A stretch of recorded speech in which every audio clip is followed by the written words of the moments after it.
Hello, everyone, and welcome back to Western Flavors. Before we get into our new episode, let's recap the dramatic events from our last story. After receiving the coordinates to Caleb's prison, Ty's team learned the horrifying truth from Val Stanton. Caleb was being held in a decommissioned, military-grade bunker. Just as all hope seemed lost, Val provided the original blueprints, and Ty, thinking like a survivor, discovered a single, desperate long shot, a forgotten sealed ventilation shaft. The episode ended with Ty making a crucial call to assemble a bigger team, starting with the one person who had saved him before, Ashley Stanton. If you're enjoying this new season, please take a second to hit that like button and be sure to subscribe so you never miss a chapter. Now today, the newly formed rescue team begins their impossible mission, a high-stakes infiltration into the heart of Nathan Price's fortress. The night was a restless living thing. A storm was brewing in the west, the wind a low, mournful sigh through the high, dark pines of the Alberta foothills. An old, unmarked black van, its headlights off, rolled to a quiet stop on a remote, unpaved logging road, little more than a muddy track carved into the wilderness. It was as far as any vehicle could go. The rest of the journey had to be made on foot. The side door slid open with a soft, metallic whisper. One by one, 4 figures emerged into the oppressive darkness. They were dressed in dark, functional, and non-reflective gear, their faces grim and set with the cold, hard focus of a singular and dangerous purpose. Ty led the way, followed by Tim and a nervous but determined Shane. The last person to emerge was Ashley Stanton. She was not the girl the family had known years ago. The blonde hair was tied back in a severe, practical knot. She wore dark, tactical gear with an easy, familiar comfort. Her face was calm, her eyes sharp and analytical as they scanned the surrounding woods. She moved with a quiet and deadly competence. She was not here as a friend or a former flame. She was here as a professional, a soldier rejoining her unit. Her presence was a calm, steadying force in the tense, anxious air. Ty unfolded a Ruggedese tablet, the screen's glow illuminating their faces in the darkness. It displayed a satellite map of the area, a red dot marking their destination. Okay, here we are. The bunker is 2 miles due north. Val's intel says the seismic sensors are concentrated on the old access road and the clearings around the main structure. Our route is here, through the densest part of the forest, following this creek bed. It'll be slow going. We move quiet, we stay in the shadows. No comms until we reach the objective. Everyone clear? He was met with 3 silent and affirmative nods. The mission briefing was over. The infiltration had begun. They moved into the woods, a small, silent ghost army, swallowed by the immense darkness. Ty took point, his movements fluid, his senses on high alert. Tim and Shane followed, their own experience as ranchers and hunters making them ghosts in their own right. And Ashley brought up the rear, her eyes constantly scanning not just the path ahead, but the trees, the ground, the very air itself, looking for things the others might miss. They had been moving for almost an hour, a slow and painstaking journey through a landscape of thick undergrowth and treacherous rock-strewn terrain, when Ashley suddenly held up a fist, the universal signal to halt. Hold. Her voice was a low, sharp whisper. The others froze, their bodies instantly tensing. What is it?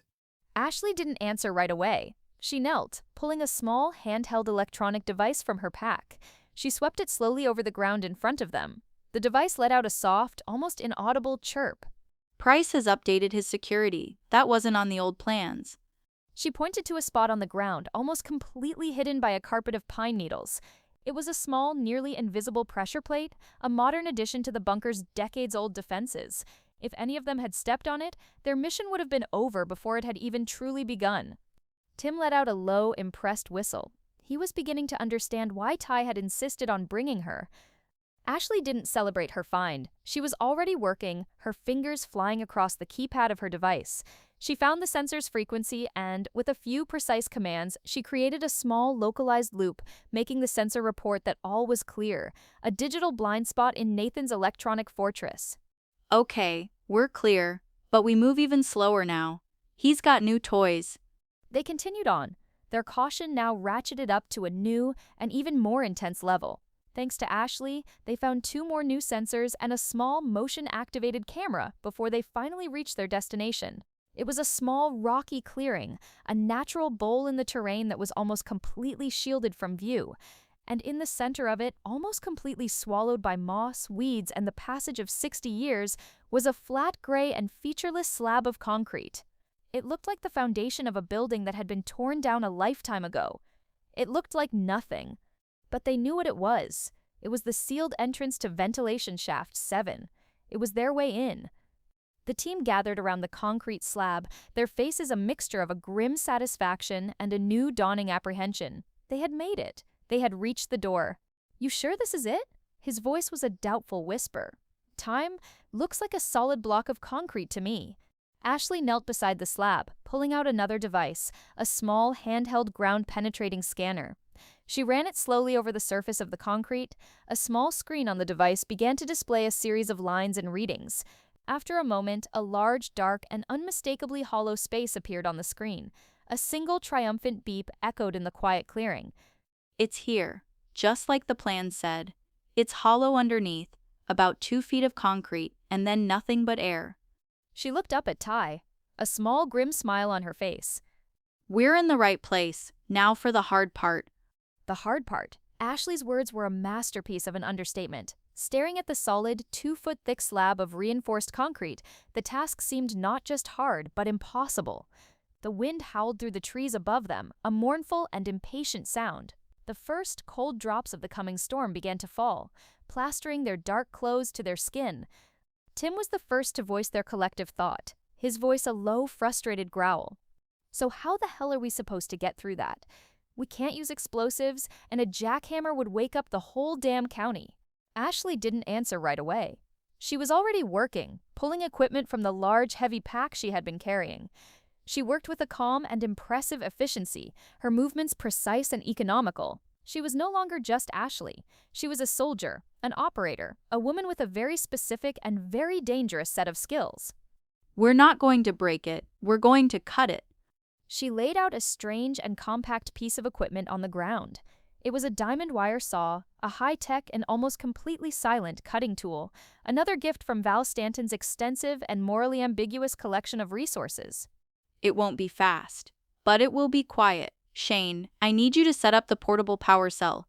Tim, I need you to clear as much of this overgrowth and loose rock as you can. We need a clean surface." The team moved, their earlier tension now channeled into a new and focused purpose.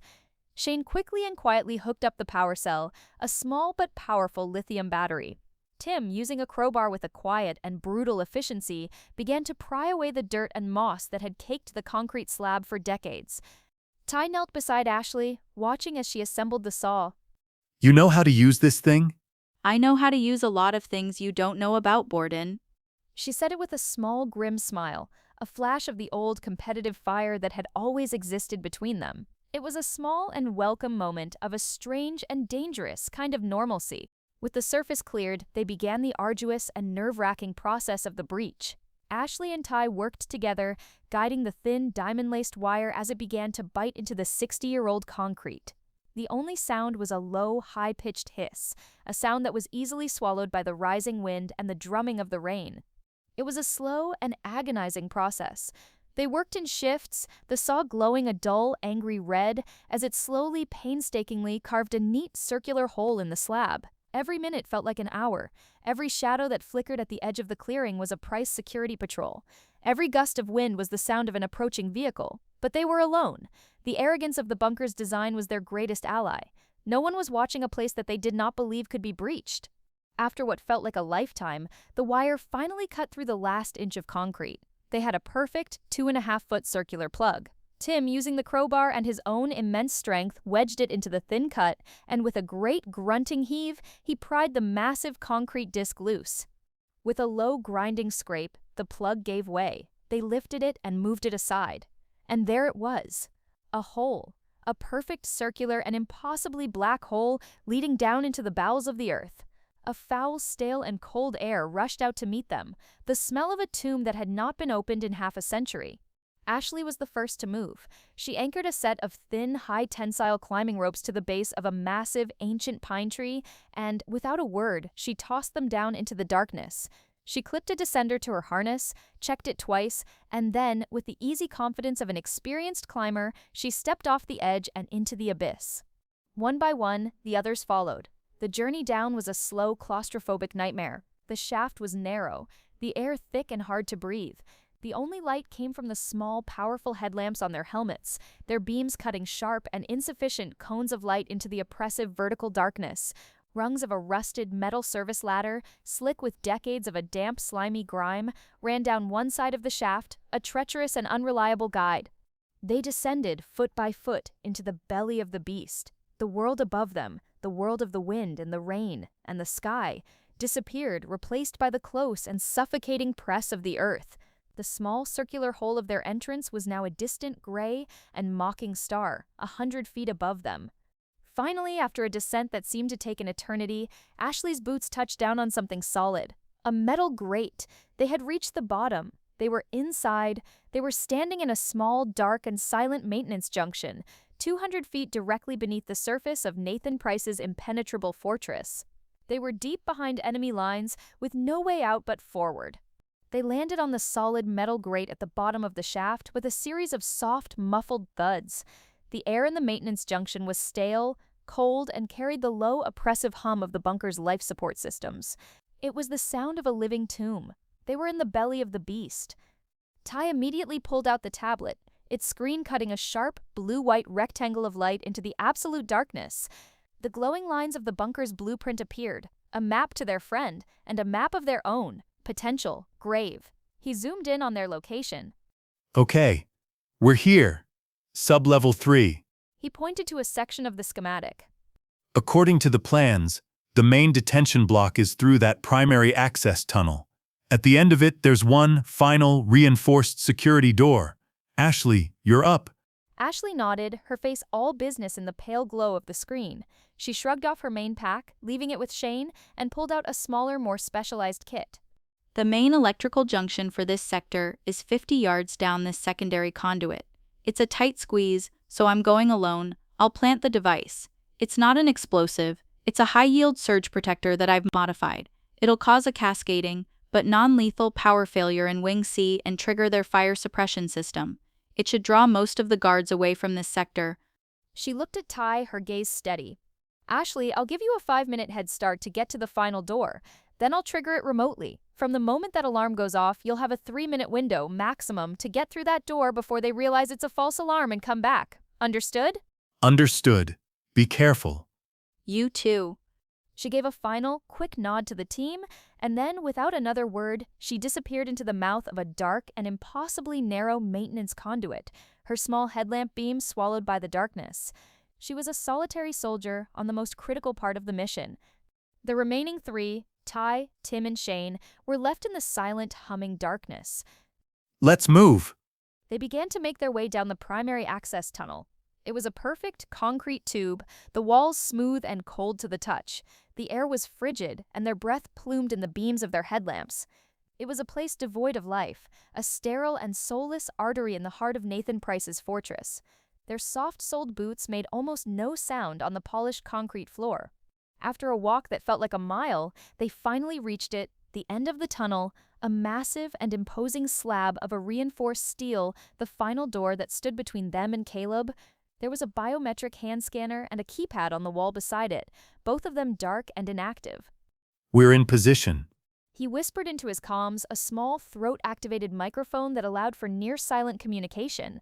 A moment later, Ashley's voice, a calm and reassuring whisper, came back. Copy that. Device is set. Your window opens in 5 minutes. Good luck. The 5 minutes that followed were the longest of their lives. They stood in the silent concrete tunnel, their backs pressed against the cold wall, their eyes fixed on the imposing steel door. Every small sound, every drip of condensation from a pipe, every distant hum of the bunker's machinery was magnified, a potential alarm, a potential sign that they had been discovered.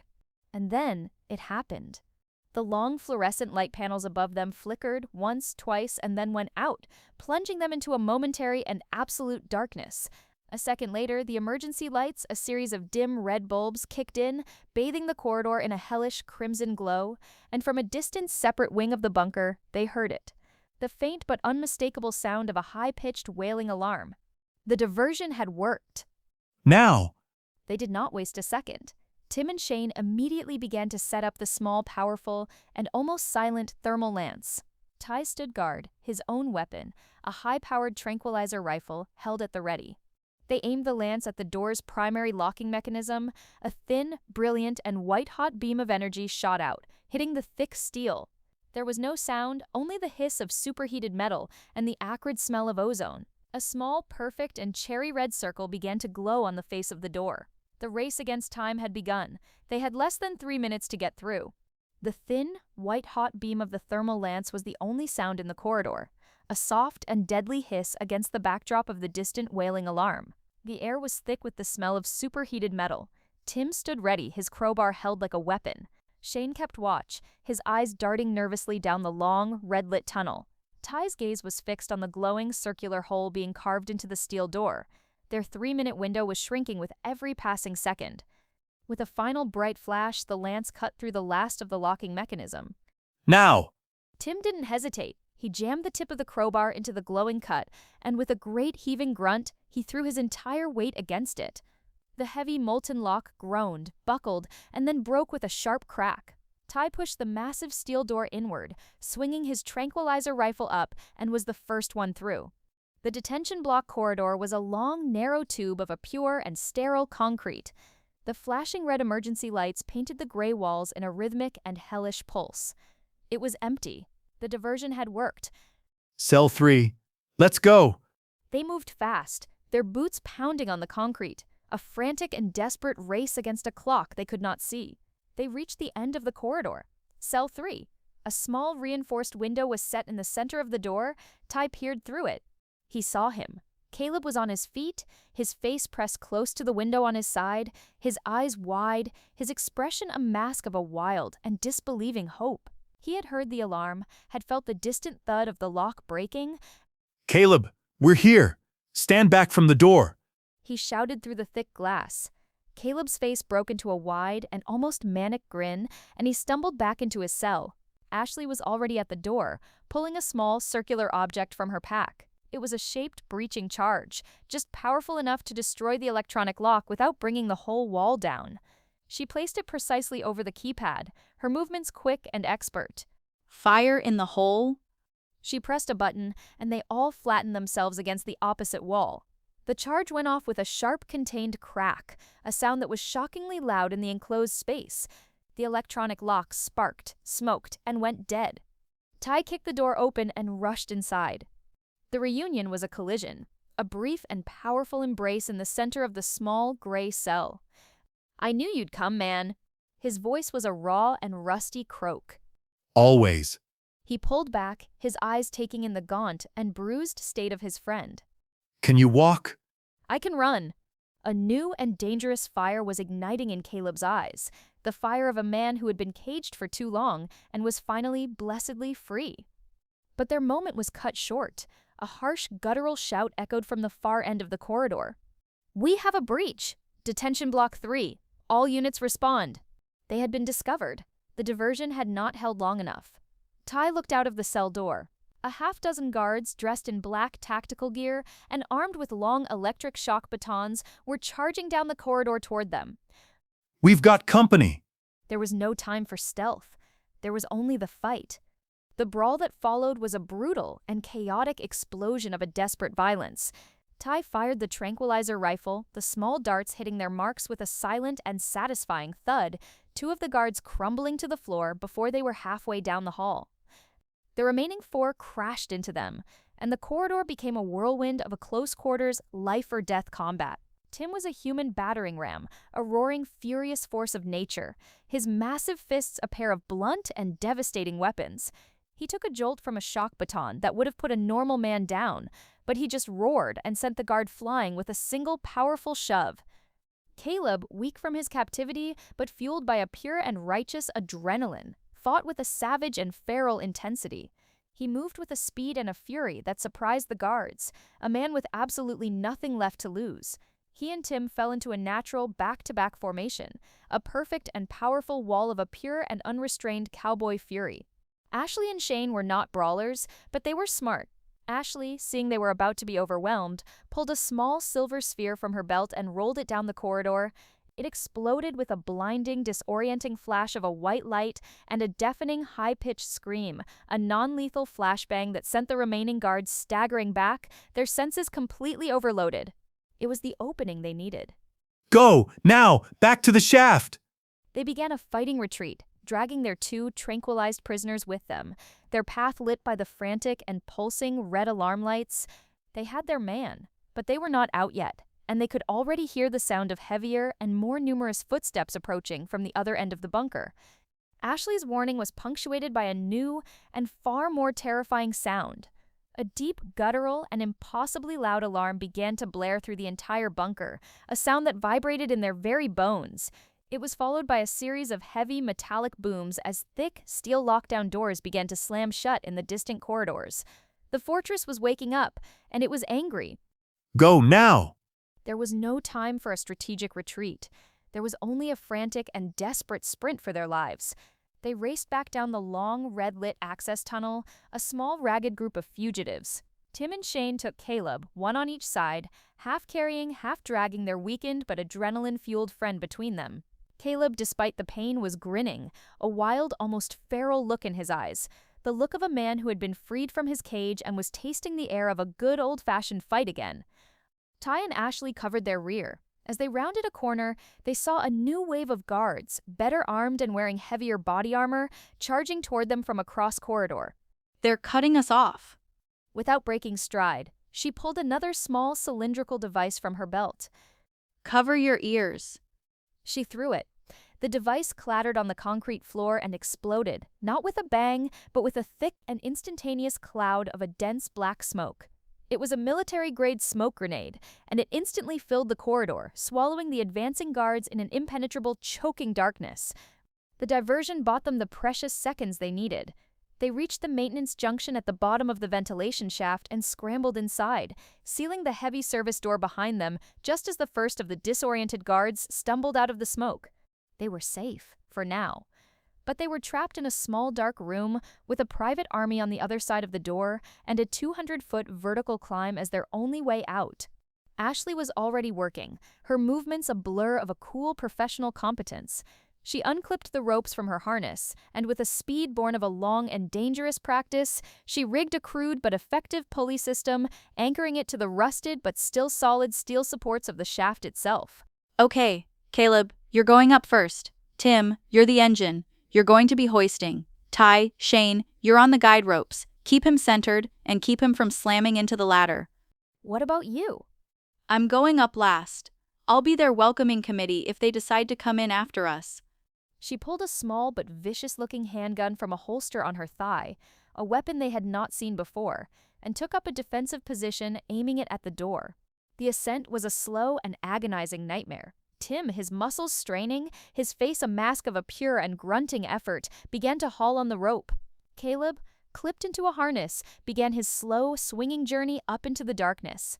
Ty and Shane worked the guide ropes, their hands raw, their arms burning, as they fought to keep their friend from twisting in the narrow shaft. They were halfway up when they heard it. A loud metallic screeching from below. The guards were cutting through the door. They're coming! Faster, Tim! Tim roared, putting his entire massive frame into it, hauling on the rope with a new and desperate strength. The sounds from below grew louder. They could hear shouting, the clang of metal on metal. They were just a few feet from the top, their hands reaching up to pull a nearly unconscious Caleb into the rainy, beautiful night air, when the grate at the bottom of the shaft finally gave way with a crash. A beam of a powerful flashlight shot up the shaft, followed by the sharp electric crack of a taser being fired. The bolts hit the metal wall of the shaft just below them, exploding in a shower of brilliant blue-white sparks. They scrambled the rest of the way out, pulling Caleb into the relative safety of the clearing. They were out. They were free. But they were not safe. The entire bunker was now a hive of activity. Powerful, sweeping searchlights cut through the darkness from the roof, their beams slicing through the rain-swept forest, and from the woods below them, they could hear the sound they had been dreading. The sound of ATV engines and the deep and baying barks of hunting dogs. The manhunt had begun. Ty made a split-second command decision. We can't go back to the truck. They'll be looking for it. They'll have the road blocked. We go deeper into the woods. We lose them in the storm. Move! The episode ends with the five of them, a small, ragged, and exhausted band of victors, plunging back into the dark, stormy, and unforgiving wilderness.